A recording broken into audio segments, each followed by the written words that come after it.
सुंदरपुर गांव में रामू नाम का एक किसान रहता था। वह बहुत ही ईमानदार, मेहनती और दयालु इंसान था। उसके पास केवल 2 एकड़ जमीन थी, लेकिन वह बड़े प्रेम और लगन से खेती करता था। रामू की पत्नी गीता और 2 छोटे बच्चे मोहन और राधा थे। रामू का सिद्धांत था, ईमानदारी से कमाया गया 1 रुपया बेईमानी से कमाए गए 100 रुपयों से बेहतर है। गांव के लोग उसकी सच्चाई के लिए उसका बहुत सम्मान करते थे। एक साल भयानक सूखा पड़ा। महीनों तक बारिश नहीं हुई। रामू की फसल सूख गई। घर में अनाज खत्म हो गया। बच्चे भूखे रहने लगे। गीता परेशान थी, लेकिन रामू का हौसला नहीं टूटा। रामू ने कहा, चिंता मत करो गीता, भगवान पर भरोसा है। जो होगा अच्छा होगा। पास के शहर में काम की तलाश में रामू रोज जाता, लेकिन कोई काम नहीं मिलता। एक दिन उसे सेठ रामलाला के खेत में काम मिल गया। सेठ जी ने कहा, रामू, तुम बहुत ईमानदार हो। मैं तुम्हें अपने खेत की देखभाल का जिम्मा देता हूँ। सेठ रामलाल के खेत में ओनाम का एक बड़ा बगीचा था। एक दिन सेठ जी शहर गए और रामू को अकेले खेत की रखवाली करने को कहा। दोपहर के समय वो व्यापारी मुकेश आया और कहा, रामू भाई, मुझे यहाँ से 100 किलो आम चाहिए। मैं अच्छे पैसे दूंगा। सेठ जी को पता भी नहीं चलेगा। रामू ने मना कर दिया। भाई, यह सेठ जी की अमानत है। मैं बिना उनकी इजाजत के एक भी आम नहीं दे सकता। व्यापारी ने कहा। अरे, तेरे घर में तो खाना भी नहीं है। ये पैसे ले लें। उसने 5,000 रुपए का बंडल दिखाया। रामू के मन में थोड़ा लालच आया। घर में बच्चे भूखे थे, लेकिन फिर उसने सोचा, नहीं, यह गलत होगा। कुछ दिन बाद एक और घटना हुई। जमींदार चौधरी साहब आए और बोले, रामू, मैंने सुना है तुम बहुत ईमानदार हो। मैं तुम्हें अपना मुनीमोज बनाना चाहता हूँ। महीने के 20,000 रुपये मिलेंगे। रामू की आंखें चमक उठीं। इतने पैसे?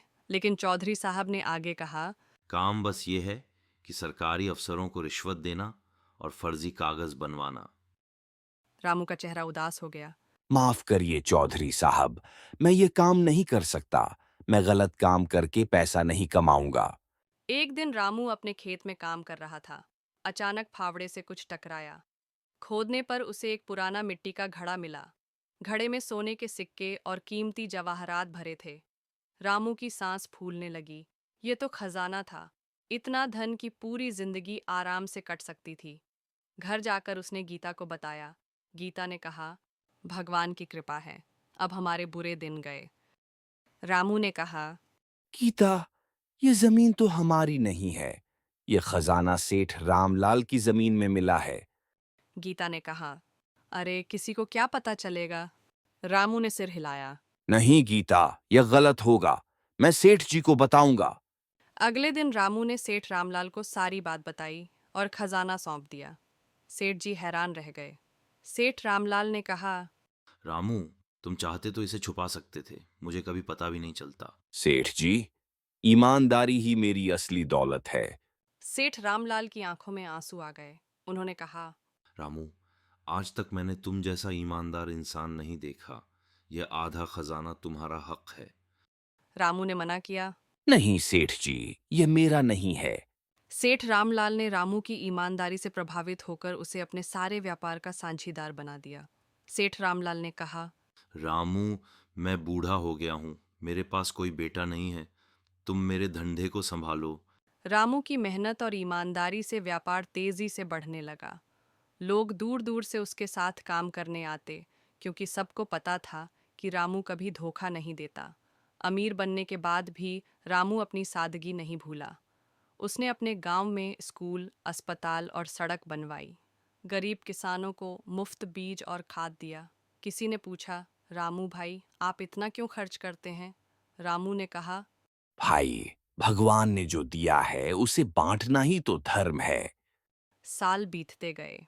रामू का बेटा मोहन इंजीनियर बना और बेटी राधा डॉक्टर बनी। दोनों ने अपने पिता से ईमानदारी के गुण सीखे।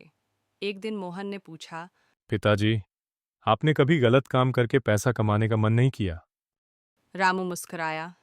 बेटा, झूठ और बेईमानी से मिली दौलत कभी टिकती नहीं, लेकिन सच्चाई की कमाई हमेशा बरकत लाती है। आज रामू 70 साल का है। पूरा गांव उसे ईमानदार रामू के नाम से जानता है। उसकी कहानी दूर दूर तक फैली है। लोग कहते हैं, रामू ने सिद्ध कर दिया कि ईमानदारी सबसे बड़ी दौलत है। आज भी जब कोई बच्चा झूठ बोलता है तो माँ कहती है, रामू किसान जैसा बनो, हमेशा सच बोलो। सीख: ईमानदारी सबसे बड़ी संपत्ति है। कठिनाइयों में भी सच्चाई का साथ नहीं छोड़ना चाहिए। मेहनत और ईमानदारी का फल हमेशा मीठा होता है। सफलता मिलने पर भी विनम्र रहना चाहिए। दूसरों की मदद करना सबसे बड़ा धर्म है। सच्चाई की राह कठिन है, लेकिन उसका अंत हमेशा खुशी में होता है।